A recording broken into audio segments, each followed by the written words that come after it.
ግን አሁን የምንዋረደው ባስተማርናቸው ልጆቻችን ነው። አባይ በተገቢው መንገድ እንዲገደብ የበጋ መስኖ በተገቢው መንገድ ተግባራዊ ተደርጎ ኢትዮጵያ ስንዴ ኤክስፖርት እንድታደርግ የኮሪደር ልማት በተገቢው መንገድ በሀገር ደረጃ እንዲስፋፋ የተለያዩ ኢትዮጵያን አንድ ሊያደርጉና ያኮሩ የሚችሉ ጥሩ ስራዎችን በመስራትዎትና ቴክኖሎጂ በተገቢው መንገድ እንዲስፋፋ በማድረግዎት ምናልባት ቤቱ ክብር ቢሰጥልኝ ደስ ይለኛል። አንድ ጊዜ ታንጨለጭልኝ ማለት ነው። አዲስ አበባ የጋራ ቤታችን በመሆኗ የጋራ ቤታችን ደግሞ በዚህ ልክ እየለማ በሆኑ እጅግ በጣም ደስታን ዘርቶልናል። እግዚአብሔር ይስጥልን። መሪያችንን እግዚአብሔር ይጠብቅልን። ከእግዚአብሔር የተሰጠ መሪ ነው ብዬ ለራሴ ወስጄዋለሁ። በጣም ኢና ነመስግን ዶክተር አብይ አህመድ በጣም ካብ ልቢ ነመስግን ነዚ ዕድል እዚ ብምሃብካ ዘለና ሕቶታት ንምልዓል ኣብዚ ምሳኻ ፌስ ቱ ፌስ ናተራና ሕቶና ንኽነልዕል ይዕድንየልና ብጣዕሚ ንምጅማር ዝኣክል ካብ ዝተፈላለዩ ክልላት ኣብዚ ተኣኪብና ምርካብና ብጣዕሚ ደስ ዝብል ብጣዕሚ ተሓጊሰ ይዕድንየልና። ስለዚ ኣነ ከልዕሎ ዝደሊ ሕቶ ናይ 17 ወርሒ ደመወዝ ስለዘይተኸፈልና ብጣዕሚ ኣብ ከይዲ ምምሃር ምስትምሃር ጽልዋ ይፈጥረልና ኣሎ። እዚኣ ሓፂር እዋን ንኽትምልሰልና እየ ዝደሊ።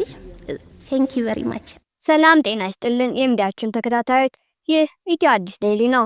በዛሬ ፕሮግራማችን ሰሞኑን የኢትዮጵያ ጠቅላይ ሚኒስትር አብይ አህመድ ከመላው ኢትዮጵያ የተውጣጡ መምህራን ጋር የተወያዩ ሲሆን በውይይቱ ላይ በርካታ ጥያቄዎች የተነሱ ሲሆን የደሞዝ ጥያቄ፣ የጥቅማ ጥቅም ጉዳይና የኑሮ ውድነት መምህራንን በጣም እየጎዳ መሆኑን ተናግረዋል። እንደሚታወቀው በቅርቡ ሐኪሞች በመንግስት ላይ ከፍ ያለ ተቃውሞ እያሰሙ ሲሆን የተለያዩ ማህበራዊ ተቋማት፣ ትምህርት ዘርፍ ላይ ያሉ አካላት ከሐኪሞች እንዲሁም ከነጋዴው ማህበረሰብ በተደረጉ ውይይቶች የጠቅላይ ሚኒስትር አብይ አህመድ አስተዳደር በህዝብ ተጠቃሚነት ላይ በሚያደርጉት እርምጃ ላይ በብዙ ሲተቹ ይሰማል። ተቺዎቻቸው ጠቅላይ ሚኒስትሩ ከአስፈላጊ የልማት ውጥኖች ይልቅ ወታደራዊ የእርስ በርስ ጦርነት ላይ የሀገሪቱን ሀብት እንደሚያፈሱ ይከራከራሉ። ሰሞኑን ከተለያዩ ክልሎች ከተውጣጡ መምህራን ጋር አደረግኩት ባሉት ውይይት መምህራን የሚያጋጥማቸውን ተግዳሮቶች፣ የደሞዝ ማነስና በቂ ጥቅማ ጥቅም አለማግኘትን ጨምሮ ቅሬታቸውን ገልጸዋል። መምህራን ትርጉም ያለው ውይይትና አስቸኳይ ጉዳዮቻቸው እንዲፈቱ ተስፋ እያደረጉ ቢሆንም የጠቅላይ ሚኒስትሩ ትኩረት በሌሎች ቦታዎች ላይ እንደሆነ ግን የሚታይ እውነታ ነው። አስተዳደራቸው ዕለት ተዕለት ኢትዮጵያውያን ላይ የሚያጋጥመውን መሰረታዊ ችግሮች ከመፍታት ይልቅ እንደ ሪዞርት ፓርኮች ያሉ በብልጭልጭ ያሸበረቁ ፕሮጀክቶችን ትኩረት አድርገው ሲሰሩ ይታያል። መምህራኑ በተደጋጋሚ በተለያዩ መድረኮች ጠቅላይ ሚኒስትሩን ጨምሮ ከሌሎች ከፍተኛ ባለስልጣናት ጋር ባደረጉት ውይይት ችግራቸውና ጥያቄዎቻቸውን በግልጽ ቢናገሩም የሚሰጣቸው መልስ ለጥያቄዎቻቸው የማይመጥን ከመሆኑ ባሻገር ሞራል ነኪና ለመድረኩ የማይመጥኑ በአጸያፊ ቃላቶች የታጀቡ ናቸው። ይህ በመንግስት ቅድሚያ የሚሰጣቸው ጉዳዮችና የህዝቡ ፍላጎቶች ግንኙነት መቋረጥ መንግስት ለእውነተኛ እድገት ያለውን ቁርጠኝነት ላይ ቅሬታና ጥርጣሬን አባብሰዋል። ኢትዮጵያ ውስብስብ ፈተናዎቿን እያለፈች የምትገኝ ከመሆኑ አንጻር መንግስት ነኝ የሚለው አካል ወይም አመራር የዜጎቿን በተለይም በትምህርት ግንባር ላይ ያሉትን ሰዎች ድምጽ ማዳመጥ ወሳኝ ነው ብለን እናምናለን። እኛም ለዛሬ ከሰሞኑ ጠቅላይ ሚኒስትሩ ከመምህራን ጋር ያደረጉትን ውይይትና የተነሱ መሰረታዊ ጥያቄዎች ይዘንላችሁ የቀረብን ሲሆን ፕሮግራማችንን እስከ መጨረሻው እንድትከታተሉ በትህትና እየጠየቅን ዝግጅታችንን ከወደዳችሁትና ቪዲዮዎቻችን ወደ እናንተ ተደራሽ እንዲሆን ላይክ፣ ሼር፣ ሰብስክራይብ በማድረግ ቤተሰብ ይሁኑ። ክቡር ጠቅላይ ሚኒስትር ካለው ውድ ጊዜ ቀንሰው የመምህራንን ጥያቄና አስተያየት ሰምተው ምላሽ ለመስጠት በመምጣቱ በመላው የኢትዮጵያ መምህራን ስም ላመስግኖት ፈልጋለሁ። በመቀጠል ትናንት ባየናቸው የልማት ስራዎች ስኬት ለሰጡት አመራርና በአዲስ አበባ ከተማ ደረጃ በከተማ አስተዳደሩ የተከናወኑ ድንቅ ስራዎች የከተማውን ከንቲባ አዳነች አቤቤ ከፍ አድርገን ከርሶ ጋር እናመሰግናለን። ከተማ አስተዳደሩ ለመምህራን በተለይ የሰጠው ትኩረት ለሌሎችም ምሳሌ ይሆናል ከሚል ለርሶም እሳቸውም ቤቱ እንዲያመሰግንልኝ እንዲያጨበጭብልኝ ያያችሁት ስለሆነ ከዚህ ቀጥሎ ሰሞኑን ከታች ጀምሮ ሲወያይ ነበር መምህሩ። እኛም አንድ ቀን ሙሉ ወስደን ስንወያይበት ነው የነበረው። 6 ጉዳዮችን ለይተናል። ግን እኔ 2ቱ ላይ ብቻ አተኩሬ ለማንሳት እፈልጋለሁ። የመጀመሪያው ያው ከአመጣጥም ከምን እንደሚጀምር ገምታለሁ ክቡር ጠቅላይ ሚኒስትር የደሞዝ ጥቅማ ጥቅምና ምጣኔ ሀብታዊ ጉዳዮችን የሚመለከት ነው።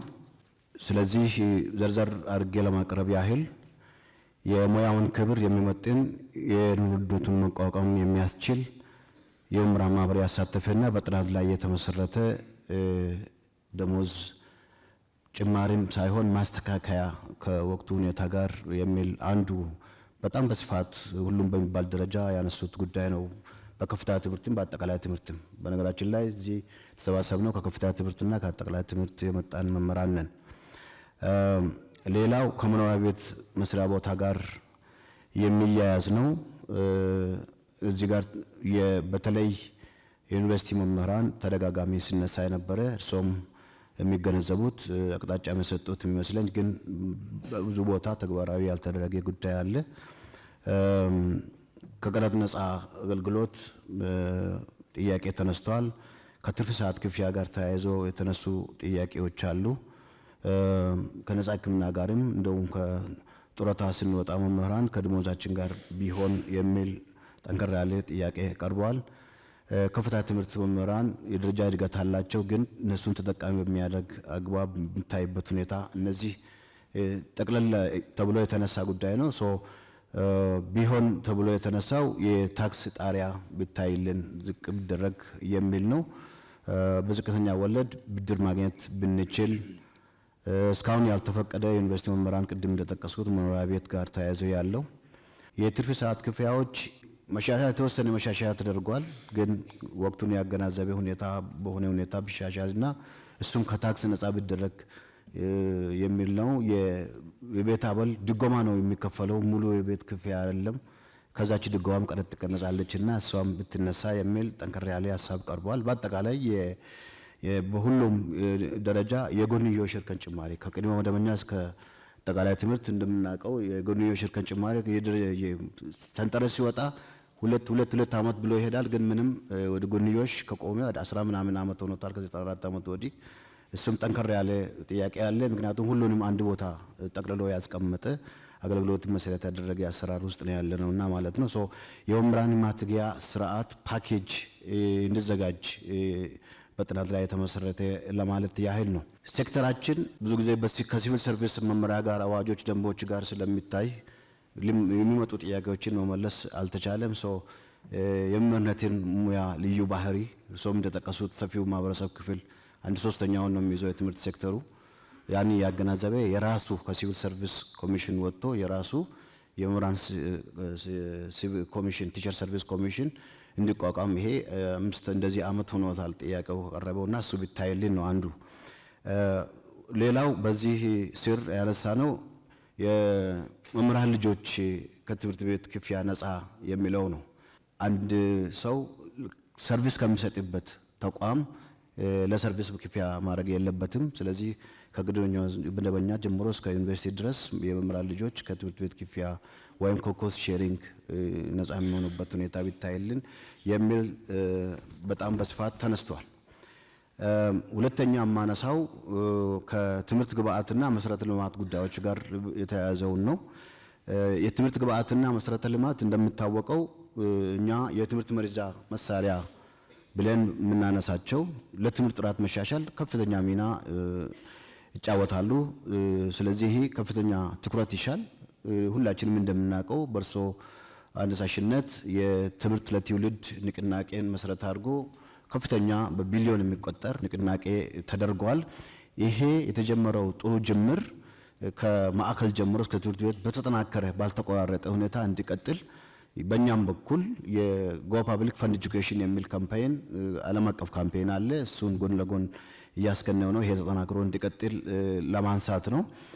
የትምህርት ግብዓት ሲሟላ የአካል ጉዳተኞች ያው በጣም ትኩረት አለ። ሞዴል የሆኑ ትምህርት ቤቶች ተገንብተዋል። በተለይ አዲስ አበባ ላይ በቅርቡ ሲመረቅ አይተናል። ባለፈው እርሶም የመረቁት እና የብሬል እነሱን ታሳቢ ያደረገ ግንባታዎች አሁንም መሻሻያዎች ቢኖሩም ክፍተቶች አሉ።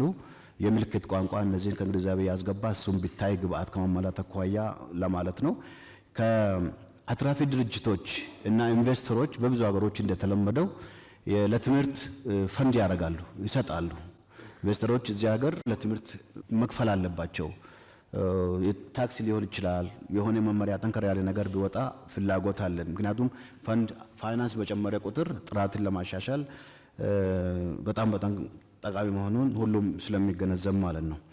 ዘርፉን በቴክኖሎጂ መደገፍ ያው ጊዜው በጣም ቴክኖሎጂ ጋር ታይቷል። ትናንትም ጎብኝተናል የአንድ መሶብ አገልግሎት። እዛ ላይ አንድ ጥሩ ነገር ያየነው የቴክኖሎጂ ኮምፒውተር መክፈት የማይችሉ ታላላቅ ሰዎች በእድሜ የገፉ ሊኖሩ ይችላሉ። እነሱም ጭምር ለማስተናገድ ስርዓት የዘረጋ ነው። በነገራችን ላይ እሱ ጥሩ ነው።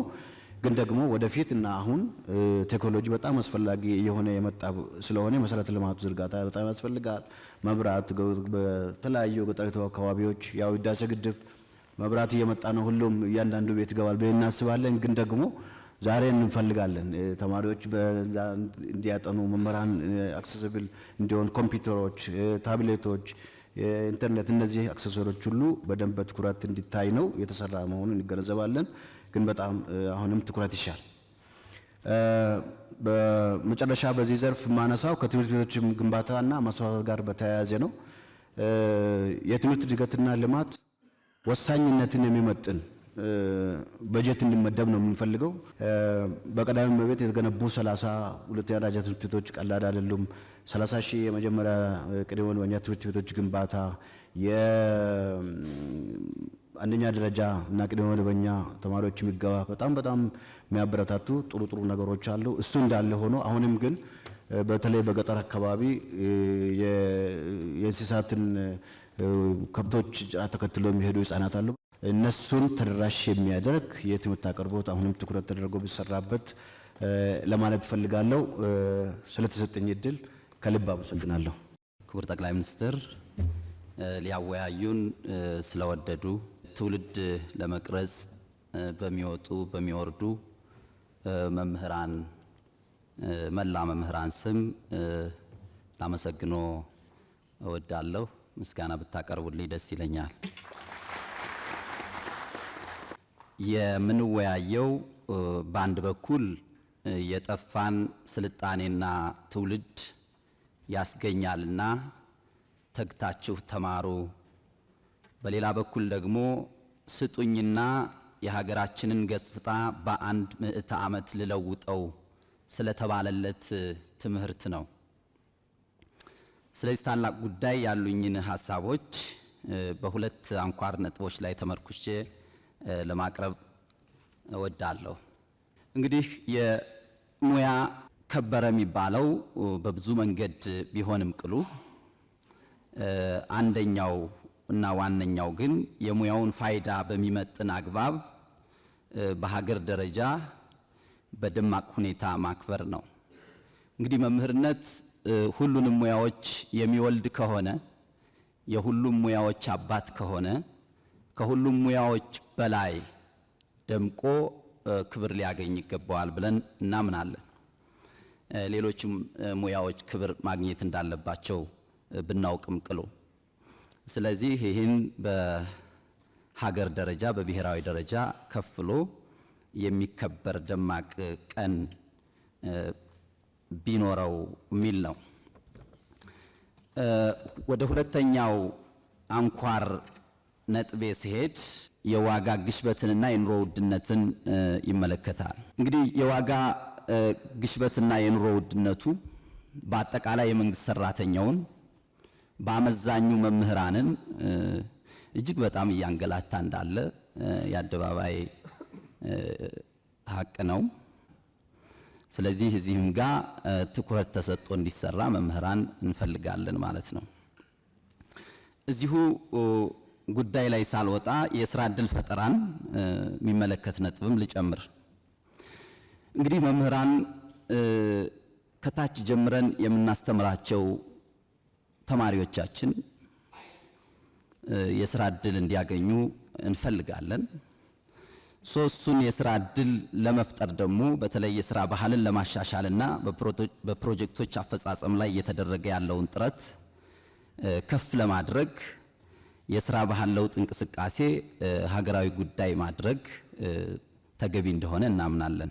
በዚህም ስራ ላይ መምህራን ሚናቸው ከፍተኛ ስለሆነ ታምኖ የስራው አካል እንዲሆኑ በተለይ የስነ ጽሕፈቱ አካል እንዲሆኑ ቢደረግ ለማለት ነው። በሌላ በኩል ፍትሃዊ ሀብት ክፍፍልን ማጠናከር አማራጭ የሌለው መፍትሄ እንደሆነም እናምናለን። ስለዚህ በሀገር ደረጃ ፍትሃዊ የሀብት ክፍፍል እንዲኖር በዛ የሀብት ክፍፍል ሂደትም መምህራን በስራቸው ልክ በተሰጣቸው ተልዕኮ ልክ እና በሚወጡት ኃላፊነት ልክ የሀብት ክፍፍሉ ተጠቃሚ እንዲሆኑ ማድረግ ቢቻል ነው። እዚሁ ጋር ሌላኛው ጉዳይ የጦርነት አዙሪትን በተመለከተ ነው። እንግዲህ ሀገራችን ኢትዮጵያ ከጦርነት አዙሪት እንድትወጣ ፍላጎቶችን ወይም ጥያቄዎችን በሰለጠነ መንገድ በፖለቲካዊ ውይይትና ድርድር መፍታት እንዳለብን ተደጋጋሚ ጥያቄዎች ይነሳሉ፣ እንሰማለን። በመገናኛ ብዙሃን እንሰማለን፣ እኛም እንናገራለን። ነገር ግን ጦርነቱ ላይ እንደጨከነው ሁሉ የትኛውም ወገን ጦርነት ላይ የገባ የትኛውም ወገን ጦርነቱ ላይ የጨከነውን ያህል ሰላሙ ላይ መጨከን አለበት። ጦርነቱ ላይ የጨከነውን ያህል ብቻ ሳይሆን ጦርነቱን ምንድነው ለማካሄድ ከጨከነበት በላይ ለሰላም መጨከን አለበት ብለን እናስባለን እኛ መምህራን እና የሀገራችን ሰዎች ቀደምቶቹ እንዲህ ይላሉ አሉ። ሕዝብንና ሀገርን የትኛውም እብሪተኛ እንዳያጠቃ ብትሽቱ ጥርሳችሁን ነክሳችሁ ችላችሁ የእርቅንና የመዋሃድን መንገድ ምረጡ ነው። ስለዚህ መምህራንን ያሳተፈ የእውነት ሀገራችን ሰላም ስለሚያስፈልጋት፣ ሕዝባችን ሰላም ስለሚያስፈልገው፣ ሀገራችን ልማት ስለሚያስፈልጋት፣ ሕዝባችን ሰላም ስለሚያስፈልገው የእውነት ከልብ ወደን ለመምህራን ተልኮውን የሰጠንለት ያኔ እኔ ሁሉ ነገር ሰላም ሆኗል ብዬ አስባለሁ። ግን አሁን የምንዋረደው ባስተማርናቸው ልጆቻችን ነው። ስለዚህ ይህንን እውነት ነው በአንድ ቀን ለመቀበል ሊቸግር ይችላል።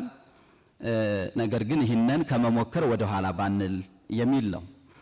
በሌላ በኩል የወል ትርክትን በተመለከተ ነው ላነሳ የወደድኩት ነጥብ። እንግዲህ መምህራኑ እዚህ ያሉት እንደሚያስተምሩት የሀገር ታሪክ ስልጣኔንና ዝማኔን የሀያልነትን መሰረት ነው ብለው ያስተምሩናል መምህራን። ታሪክን ማወቅ የዓለምን ሕዝብ አነዋወር ከየት ወደ የት እንደሆነ ለመገንዘብ ስለሚረዳ ነው። በሌላ በኩል ክፉውን ላለመድገም በጎውን ደግሞ በእጅጉ ለመደጋገም ነው ታሪክን የምንማረው። እርስዎ አፍ ላይ አይጠፋም። ይሄ በተደጋጋሚ ነው የምንሰማው። ግን አዳምጠነዋል ወይ የሚለው እኔንም ትንሽ ይፈትነኛል። እውነት ለመናገር ማዳመጥ ይኖርብናል፣ መደማመጥ ይኖርብናል። ስለዚህ ዜጎች ስራ ስራ ስራ፣ ኢንቨስትመንት ኢንቨስትመንት ኢንቨስትመንት፣ ትምህርት ትምህርት ትምህርት ትምህርት እንዲሉ የሚያስችል መሆን አለበት። ያ የወል ትርክት ሀገራቸውን የሚያፈቅሩ ሀገራቸውን የሚወዱ ልክ እርስዎ በተደጋጋሚ እንደሚሉት ለሀገራቸው የሚዋደቁ እርስ በርስ የሚዋደቁ ሳይሆን እርስ በርስ የሚጠፋፉ ሳይሆን እርስ በርስ የሚፈራረጁ ሳይሆን ሀገራቸውን የሚጠብቁ ሀገራቸውን የሚያለቡ አርበኞች እንዲሆኑ ማድረግ የሚችል በሆነ መልኩ መጻፍ ይኖርበታል ማለት ነው። በአመዛኙም ለዚህ መጠፋፋት ለዚህ መገፋፋት ያዳረገን ዘረኝነት፣ ጎሰኝነትና አክራሪነት ስለሆነ ድባቅ በሚመታ መልኩ መጻፍ አለበት። እውነት ነው። ያ ዘረኝነት ዝም ብሎ አልመጣም፣ ተዘርቶ ነው። ያ ጎሰኝነት ዝም ብሎ አልመጣም፣ ተዘርቶ ነው። ያ አክራሪነት ዝም ብሎ አልመጣም፣ ተዘርቶ ነው። ያ ዘር ግን መምከን አለበት። የሚመክነው ደግሞ በዛ ችለን በምናደርገው የወል ትርክት ነው ብለን እኛ መምህራን እናምናለን ማለት ነው። ይህን ካልኩ ዘንዳ እንግዲህ ከአንኳር ጉዳይ ላይ የመጨረሻ ማደርገው ብሔራዊ ጥቅምን ነው። ስለዚህ ብሔራዊ ጥቅምን በተመለከተ የውስጥና የውጭ ዲፕሎማሲን ብሔራዊ ጥቅምን በሚያረጋግጥ አኳኋን የተጀመረውን ስራ በማጠናከር የትውልዱን የባህር በር ጥያቄ የቀጠናውን ዘላቂ ሰላም በሚያስጠብቅ መልኩ መረጃና ማስረጃን መሰረት ባደረገ ዲፕሎማሲ ላይ አተኩሮ መመለስ ቢቻል። በአጠቃላይ መንግስቶ ለመምህራን ለሰጠው ክብር እና የመፍትሄው አካል እንድንሆን ይህን የውይይት ጉባኤ ስለከፈቱልን ከልብ አመሰግናለሁ። ክብረት ይስጥልን። የኢፌዴሪ ጠቅላይ ሚኒስትር ክቡር ዶክተር አብይ አህመድ ከኢትዮጵያ መምህራን ምክክር በኋላ በፌዴራል መንግስት የሚመለሱ ጥያቄዎችን ምላሽ ለመስጠት ከፊታችን ስለተገኙ እናመሰግናለን። እኔም ማነሳቸው ጥያቄዎች በሁለት መሰረታዊ ጉዳይ ነው። አንደኛው ማህበራዊ ጉዳዮች ላይ፣ ሁለተኛ የመልካም አስተዳደር ጉዳዮች ላይ ነው። እነሱን ጥር አድርጌ ለማቅረብ ሞክራለሁ።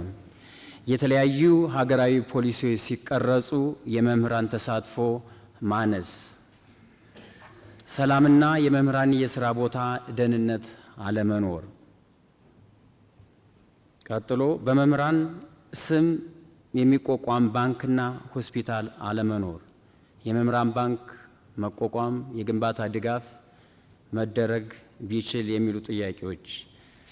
በሁለተኛ ደረጃ የማነሳው ደግሞ የመልካም አስተዳደርን በተመለከተ በየደረጃው ያለው የመምህራን ማህበር ሚና ከሚሰራው አኳያ የመምህራን ማህበር በየደረጃው በሀገር አቀፍ በዩኒቨርሲቲዎች በኮሌጆች ብሎም በአጠቃላይ ትምህርት ያለው ተሳትፎ እና ኢንጌጅመንት እንዲኖረው ማዕቀፍ በፌዴራል ደረጃ ቢዘረጋና ወደፊትስ ምን ቦታ ይዞ ጥያቄዎች እንደሚመልስ ቢደረግ። ቀጥሎ ያለ መምህራን ፍቃድ ለልዩ ልዩ ልማት ተግባራት መዋጮ ከደሞዝ መቆረጥ፣ መዋጮዎች ከደሞዝ በሚቆረጡበት ጊዜ መላው የኢትዮጵያ መምህራን ያለውን የሚቆረጠውን የብር መጠን በፍቃደኝነት ላይ የተመሰረተ ቢሆን ይህም በአጥብቆት እንዴት እንደሆነ እንደሚሰራ ከፌዴራል ምላሽ ቢሰጥበት።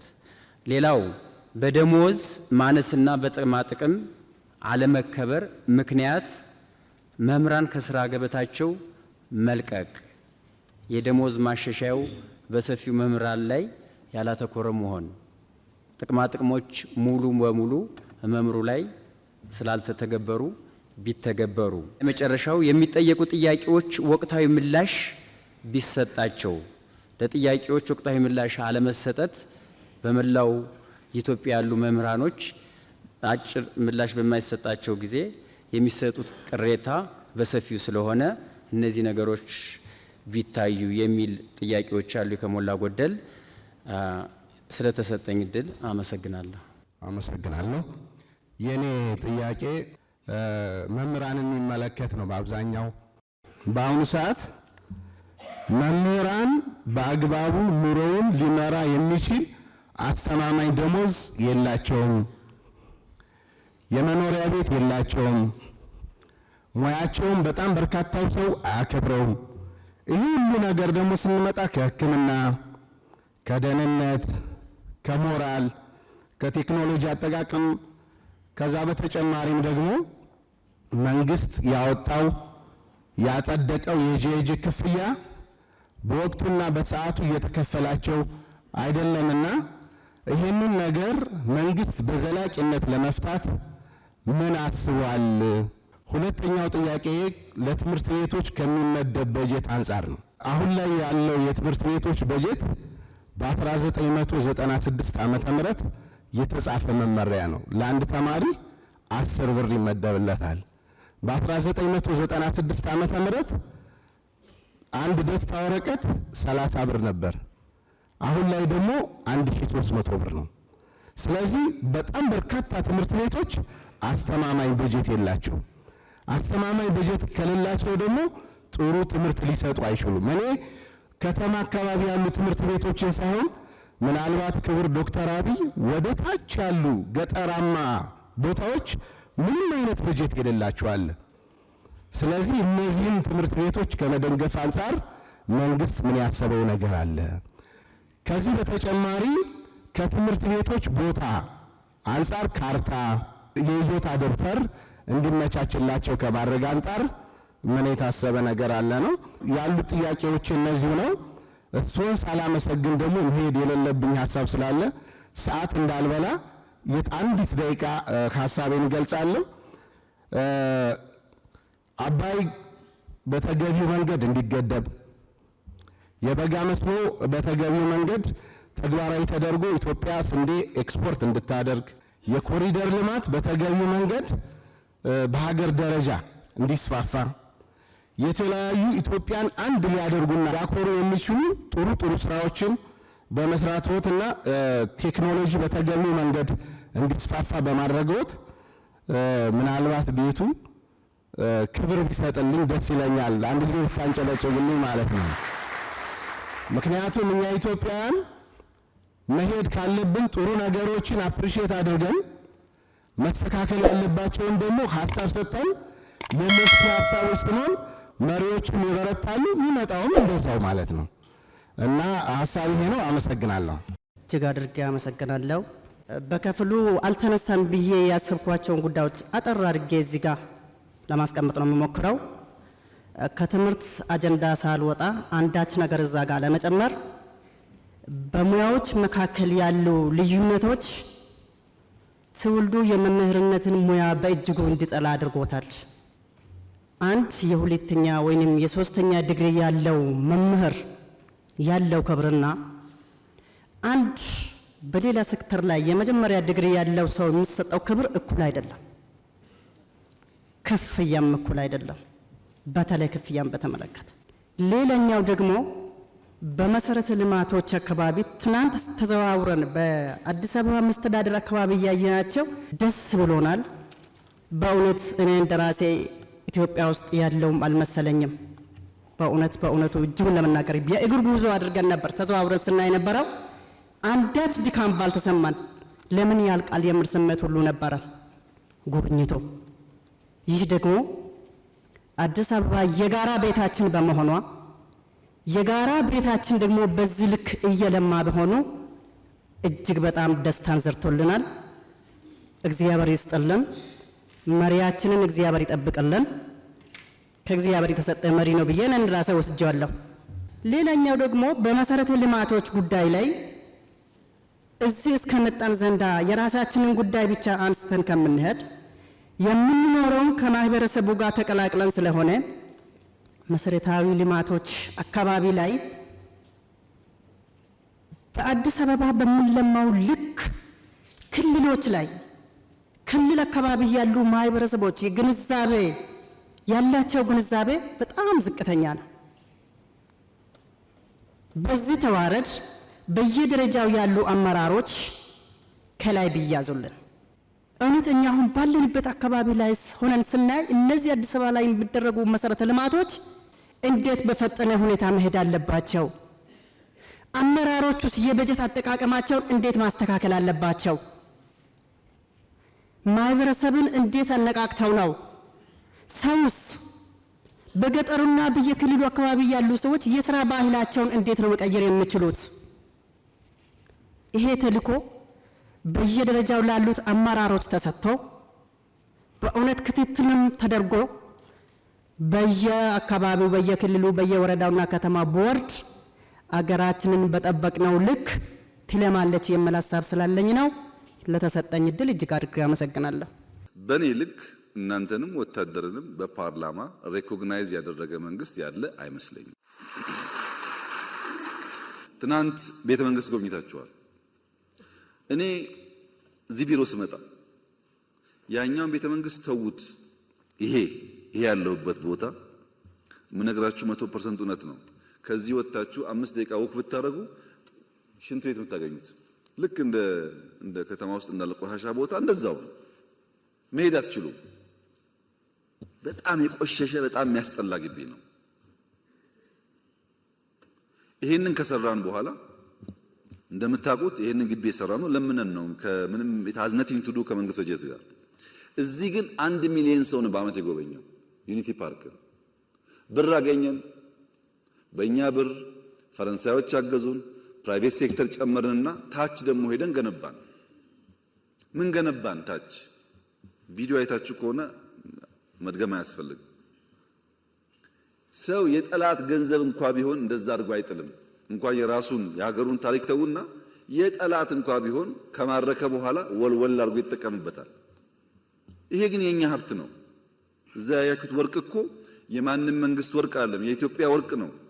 ወርቅ ይዞ የነገሰ እኮ የለም፣ ነግሶ ነው ወርቅ ያገኘው።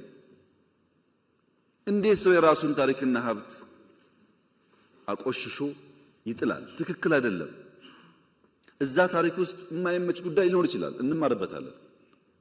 ታሪክ ነው፣ አንቀይረውም። ፋሲልን ተመልከቱ። ከተሰራ 390 ዓመት ገደማ ነው። በ390 ዓመት ጊዜ ውስጥ ጣሊያን ሲመጣ መጥቶ አፍርሶት ነበር። የተወሰነ ቦታ አፍርሷል። እንዴት ለመቶ ዓመት ያንን ነገር ሳንጠግን ኖርን ብሎ መጠየቅ ሲገባው እንጠግነው ሲባል አትንኩት ነው ያለው። አሁን አይታችኋል ለውጡን። ከዛ የመጣችሁ እንደምታውቁት በየትኛው መመዘኛ እንኳን ለኢትዮጵያ ለአፍሪካም ቢሆን የሚያኮራ ነገር ነው። ምንም መጥፎ ነገር የለበት። መጠበቅ ግን አለበት፣ መጠበቅ አለበት። እያንዳንዱ ታሪክ ቦታ ላሊበላም ይሁን ፋሲልም ይሁን ጀጎልም ይሁን አባጅፋርም ይሁን አላላኬላም ይሁን እዚህ ያሉ ፓላሶችም ይሁኑ ይሰሩ ይጠገኑና ለትውልድ ይለፉ ያለበት ምክንያት እያንዳንዱ ውስጥ ዕውቀትና ትምህርት አለ። አሁን ቀረጥ ነፃ ከደሞዝ ግብር ቢቀነስ አላችሁ፣ መኪና ነፃ ቢገባ አላችሁ፣ ከዛ ደግሞ ደሞዝ ቢጨመር አላችሁ። አብሮ እኮ አይሄድም። መምህር መኖር አቅቶታል አላችሁ፣ ከውጭ ሀገር መኪና ቢያስገባ አላችሁ። አብሮ አይሄድም። ይሄ መኖር ያቃተው እንዴት ያስገባል መኪና? እውነታቸውን መኖር ተቸግረዋል ብዬ እንዳላስብ መኪና እንድናስገባ ደግሞ ዲዩቲ ፍሪ ፍቀድልን አላችሁ። 10 ሰውም ሊሆን ይችላል ያ ሰውዬ። ስንነጋገር ግን በወልን ነው ጉዳዩን። እኔ በህይወት እያለው መምህራን 70-80% መኪናቸውን ነድተው ሃይ ስኩል በር ላይ አቆሞ ሲያስተምሩ ከማየት በላይ ለኔ ደስታ የለም። ይሄን ለማየት ብታደር ከምንም በላይ የምፈልገው ጉዳይ ነው። ይሄን ለማድረግ ግን ምን እየሰራን እንደሆነ ውስጡን አነሳላችሁና እነዚያ ጉዳይ ሲመለሱ ነው ምላሽ እያገኘ የሚሄደው። ትናንትና ወዲያ ገደማ ነጋዴዎች ጋር ውይይት ነበረኝ። ዘሆል ነጋዴ ያነሳው ልክ እናንተ ደሞዝ እንዳላችሁት ግብር ቀንስልን፣ ዘሆል እዚያ ግብር ቀንስልን፣ እዚህ ደሞዝ ጨምርልን። አንድ ሀገር ነው፣ ግብር ይሰበሰባል፣ ከሱ ይጨመራል። ካልተሰበሰበ አይጨመርም። ከየት ይመጣል? ሐሳቡ ግልጽ ነው። እነዚህን ጉዳዮች ከሌሎች ዘርፎች ጋር ደምረን ብናይ፣ በፖሊሲ በስትራቴጂ በእቅድ ብናይ ነው የሚሻለው። ፒስ ሚል በሆነ መንገድ እየተናገርን ብንሄድ ከሆነ ጊዜ በኋላ መታችሁ ባለፈው ግብር ቀንስ ብለን ነበር፣ ነፃ ሕክምና ብለን ነበር፣ አልመለስከውም እንዳትሉኝ። የሚሻለው ይዣቸዋለሁ በማዕቀፍ እናያቸው እንደ ሀገር። ነገር ግን ደሞዝ በሚመለከት 2 ኢሹዎች አሉ። አንደኛው በዚህ ዓመት በያዝነው ዓመት መጠነኛ ደሞዝ እንጨምር ሲባል ምን ያክል ነው ኮስት የሚያደርገን? እንደ ሀገር ስለሆነ የሚጨመረው 70 75 80 በሚል በኦፕሽን ቀረበ የሚጨመረው ደሞዝ። እንደምታውቁት በስኬል ለምሳሌ እኔ 30 ሺህ ማገኝ ከሆነ 10% ሲባል በስኬል ልክ እንዲጨምር፣ ታች ያለው ደግሞ በሚያገኘው ልክ እንዲጨምር የሚል ካቢኔ ቀረበ እና ግማሹ ካቢኔ አባላት ተቃወሙ። ትክክል አይደለም፣ ችግር የሁሉ ነው። ታች ግን ይብሳል። 2000 ብር 1000 ብር እየበሉ ቤተሰብ የሚያስተዳድሩ ሰዎች ስላሉ በስመ የደሞዝ ክፍያ ሃይራርኪያል በሆነ የሚከፈለው መንገድ ከሄድን ታቹ ስለሚጎዳ ከኛ ከሚኒስትሮቹ ወይም ከፍተኛ ከተከፋይ ከሆኑት ይቀንስና ታች እናስፋዋል። ታች ዝቅተኛው የመንግስት ተከፋይ 1700 አካባቢ ነበር። 300% ጨምረን 4800 ገባ። ይሄ በሚሆንበት ሰዓት 70 75 80 የነበረው አጠቃላይ ሀገራዊ ጭማሬ 91 ቢሊዮን ይገባል ተባለ። ፐርሰንቴጁ ስላደገ ይሁን ይግባ፣ ታች ያለው ከሚራብ ላይ ያለው ይቆያል። ለሁሉም ብናደርግ ጥሩ ነበር። ለሁሉም ካልቻልን ግን ሞር የተጎዳውን ብንደግፍ ይሻላል ነው ሐሳቡ የነበረው። ይሄን የሚጠላ መምህር ያለ አይመስለኝም። ነፃ ነፃ ነፃ ነፃ ያችሁት ጉዳይ ለእናንተ ብቻ አይሆንም። በሀገር ማዕቀፍ እናያለን። መዋጮ እናንተ ሳታቁ ከደሞዛችሁ በቀጥታ የሚቆረጥ ከሆነ ስህተት ሳይሆን ወንጀል ነው። ትክክል አይደለም። እናንተን ሳያማክሩ መቁረጥ ማንም ሰው አይችልም። ደሞዝ እኮ የግል ሀብታችሁ ነው። አማክሯችሁ ናዋጣ ካላችሁ ብቻ ነው የሚደረገው። መዋጮ ግን ያስፈልጋል ወይ አያስፈልግም ያላችሁ እንደሆነ ምርጫ እናንተ ነው፣ ግዴታ አይደለም። እኔ በመዋጮ ነው ይሄን ግቢ የሰራሁት፣ ትናንት ሳይንስ ሙዚየም የሰራው። በጣም አብዛኛው ነገር እንደዛ ነው። እንኳን እናንተ የውጭ ሰው እያዋጣ ስለሆነ ለምን ያለን ሪሶርስ ውስን ነው። ተሻምተን ካላመጣን በቀር ስራ እንሰራም። ወንጪ፣ ጎርጎራ፣ አላላኬላ፣ ጨበራ ምናምን የሚባለው በሙሉ መዋጮ ነው። እሱ ሁሉ ይቀራል ማለት ነው። መዋጮ ግን አምነን ፈቅደን ወደን በአቅማችን ልክ የምናደርገው እንጂ በጅምላ የሚቆረጥ መሆን የለበትም። እንፈትሻለን፣ ይህንን ጉዳይ እንፈትሻለን። አንዳንዱን እንመልስላችኋለን፣ አንዳንዱን እንፈትሻለን ፖሊሲዎቻችን። አንዳንዱን ግን በጋራ ካልሰራን በቀር በእኛ ብቻ አይመለስም። ካገዛችሁን ካገዝናችሁ ከተጋገዝን ግን በእርግጠኝነት ጊዜ ይወስዱ እንደሆን እንጂ እየተፈቱ ይሄዳሉ። በመንግስት በኩል እነዚህን ያደሩ ችግሮች በአምስት ማዕቀፍ ውስጥ ልንፈታ ወስነናል። በአምስት ማዕቀፍ ውስጥ የመጀመሪያው ኢንክሉሲቭ ናሽናል ዲያሎግ ነው። ብዙ የሚያጨቃጭቅ ጉዳይ አለን፣ ግን ቁጭ ብለን በንግግር እንፍታ፣ በውይይት እንፍታ፣ በመደማመጥ እንፍታ። መደማመጥ ያስፈልጋል። የአንዱ ፍላጎት ሲሳካ አንዱ ስለሚያኮርፍ አንዱን አስኮርፎ ደግሞ የተሟላ ሀገር መፍጠር ስለማይቻል እንወያይበት ነው ያልነው። በእናንተ እድሜ በአባቶቻችሁም እድሜ የኢትዮጵያ መንግስታት አንዳቸውም ቢሆኑ ጉዳያችንን በውይይት እንፍታ ብለው የውይይት አውድ ፈጥረው አያውቁም። ኢንክሉሲቭ ናሽናል ዲያሎግ በኢትዮጵያ ታሪክ የመጀመሪያው ነው። ለመጠቀም ያለው ፍላጎት ግን ውስን ነው። እንወያይ ይልሃል። እሺ እንወያይ ስታቋቁምንም አይወያይም። ካልተወያየ ችግሩን ካልተናገረ ግን መፍትሄ ከየትም ሊመጣልት አይችልም። እና አንዱ መፍትሄ ያለው እንወያይ። ስለምን? ደሞዝ ሊሆን ይችላል፣ መሬት ሊሆን ይችላል፣ ህገ መንግስት ሊሆን ይችላል፣ ስልጣን ሊሆን ይችላል፣ ድንበር ሊሆን ይችላል፣ ባህር በር ሊሆን ይችላል። ግን እንወያይ፣ በውይይት በምክክር እናርገው። ስንመካከር አንዳንዱን ዛሬ አንዳንዱን ነገ አንዳንዱ ደግሞ እናቆየዋለን። ካልተመካከርን ቅደም ተከተል ይጠፋል። አንዱ ማዕቀፍ ውይይት ነው። እሱ ላይ እናንተም ሚናችሁ መጫወት አለባችሁ። ሁለተኛው ማዕቀፍ የሽግግር ፍትህ ነው። ተበድያለሁ፣ ተገድያለሁ፣ ተቀምቻለሁ፣ ተጎድቻለሁ ብዙ ሮሮ ስላለ አላየንም አልሰማንም ብለን ከምንዘጋ የሽግግር ፍትህ ብናበጅ በየጊዜው የተጎዱ ሰዎች ካሉ በይቅርታም በሽግግር ፍትህም ቢታይላቸው ለአንዴና ለመጨረሻ ጊዜ የትናንትናው ታሪክ ፋይል ዘግተን መማሪያ ብቻ አድርገን ወደፊት ለመንደርደር ያግዘናል እና የሽግግር ፍትህ እናበጅ። እንወያይ ብቻ አይደለም፣ ቁስል ባለበትም ፍትህ እናረጋግጥ። ሶስተኛው ማዕቀፍ በርካታ ሰዎች አኩርፈው ጫካ ገብተዋል። በኢትዮጵያ ህገ መንግስት መሰረት በትጥቅ ለስልጣን መታገል ህገ ወጥ ነው፣ አይፈቀድም። ህገ ወጥ ነውና በህግ ማስከበር ብቻ እንሂድ ካል ስለማያዋጣ ዲዲአር እናርግ። የታጠቁ ሰዎች በተሐድሶ ትጥቃቸውን ፈተው በሙያቸው ሰርተው ወደሚኖሩበት ስርዓት እንመልሳቸው። ከትግራይም ይሁን ከኦሮሚያ ከአማራም ይሁን ከቤኒሻንጉል ብለን ዲዲአር አበጀን። ኮሚሽን ተቋቋም ነው። ይሄ ኮሚሽን ስራው የታጠቁ ያኮረፉ ሰዎች አወያይቶ የሽግግር ፍትህ አረጋግጦ ወደ ቀያቸው መልሶ ሰላማዊ ህይወት እንዲኖሩ ማድረግ አለብን። አራተኛው ማዕቀፍ ይሄ ሁሉ ቢሰራ ኢኮኖሚክ ሪፎርም ካላደረግን ኢኮኖሚክ ስብራት እያለ ዘላቂ ሰላም ልናመጣ አንችልም።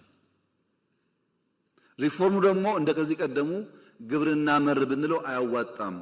ብዝሃ ዘርፍ መሆን አለበት። ግብርናም፣ ኢንዱስትሪም፣ ማይኒንግም፣ ቱሪዝምም፣ አይሲቲም በሁሉም ዘርፍ ካልተንቀሳቀስን አንድ በአንድ አንደርስም ብለን ግብርና ላይ እንዳላችሁት እኮ ነው የኢትዮጵያ ግብርና በኩታ ገጠም በማዳበሪያ አቅርቦት ስፋት በኢሪጌሽን በአመት ሁለቴ በማምረት ገና ብዙ ስራ ይጠበቅብንም የሚጨበጥ የሚታይ ለውጥ መጥቷል።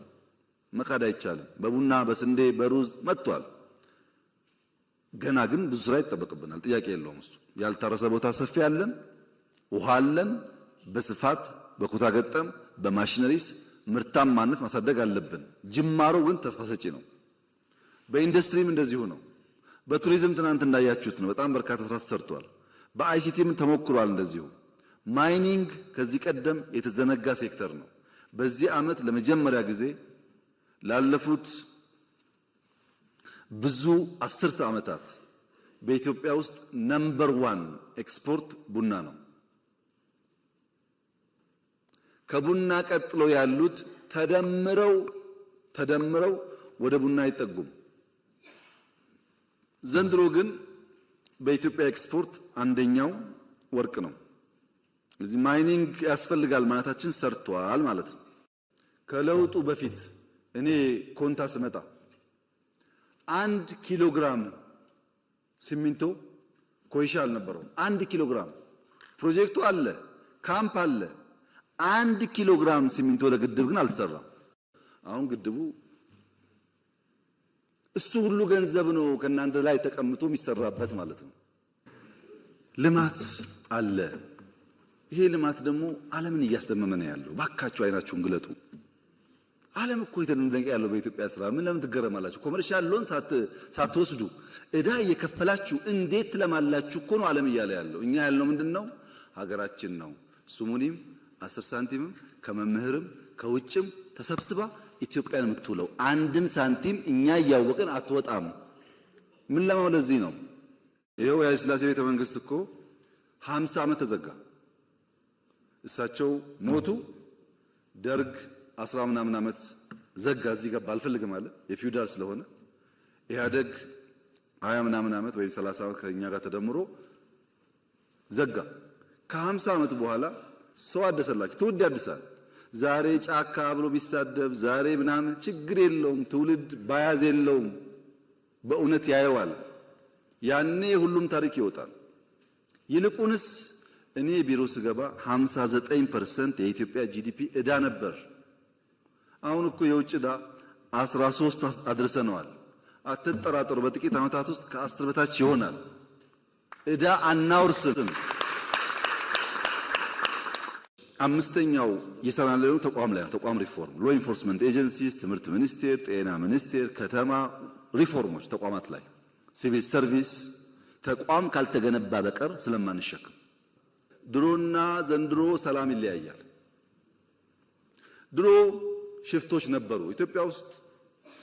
ልክ እንደ ባህል ነው መሸፈት፣ አዲስ አይደለም። ግን የድሮ ሽፍታ የአብነት ትምህርት ቤት አይዘጋም፣ መድረሳ አይዘጋም። መድረሳ ጋር ሲደርስ አክብሮ ነው የሚያልፈው። ሽፍታ አለ።